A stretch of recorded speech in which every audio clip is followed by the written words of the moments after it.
It is a science, but I wouldn't necessarily say it's modular. And so in captivology, I talk a lot about the science of attention. I went through over 1,000 research studies and interviewed dozens of PhDs and researchers and leading thought leaders on the subject of attention, neurology, psychology, all these kind of key areas. But the issue is that you can't always apply the same steps in any industry, but it's the same psychological triggers that work. And so what I do is I overview these key psychological triggers. I call them captivation triggers that captivate us at a fundamental level, and then show people how you could use them so that they can figure out for themselves, or the reader can, how do I harness this power for my project and my idea or my passion.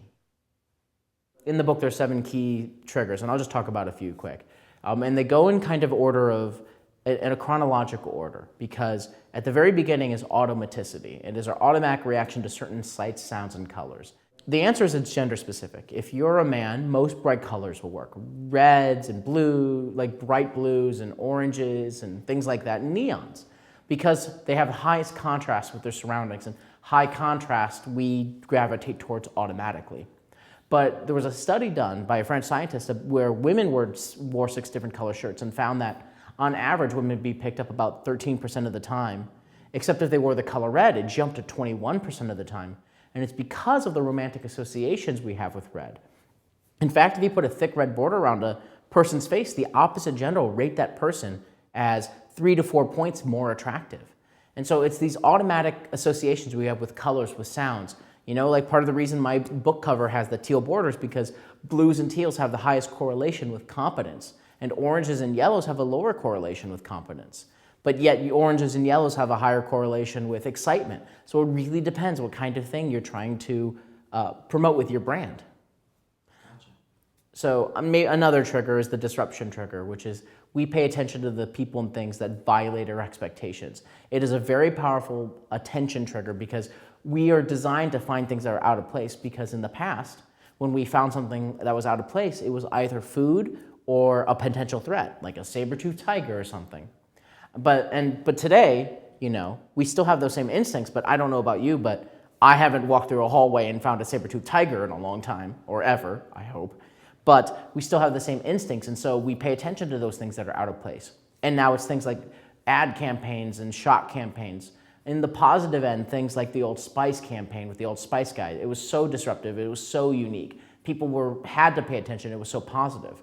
On the negative end, you have things like what Quiznos a few years ago. They did this campaign where they had these weird mutant-looking rodents sing in a very terrible voice about their sandwiches. And it was disruptive. You paid attention, but it made no effing sense. Why would you want mutant rodents next to your food at any reason?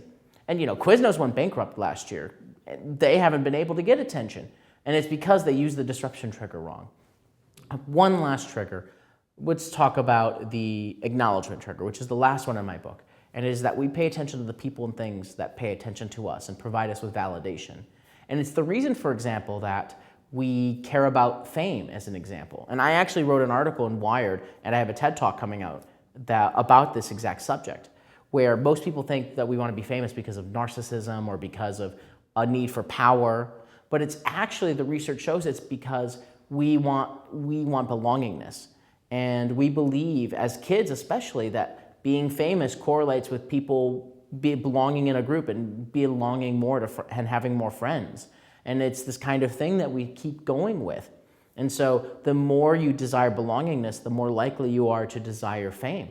And there's this correlation. And you know, now with social media, it's easier than ever to get at least micro fame, but harder than ever to achieve the big wins. So this kind of interesting process of how attention works, both at the earliest stages, which I call immediate attention, and on the far end, which I call long attention. And your job as a brand or as an entrepreneur or as a musician, whatever it might be, is to capture the attention of your audience across these stages using these triggers.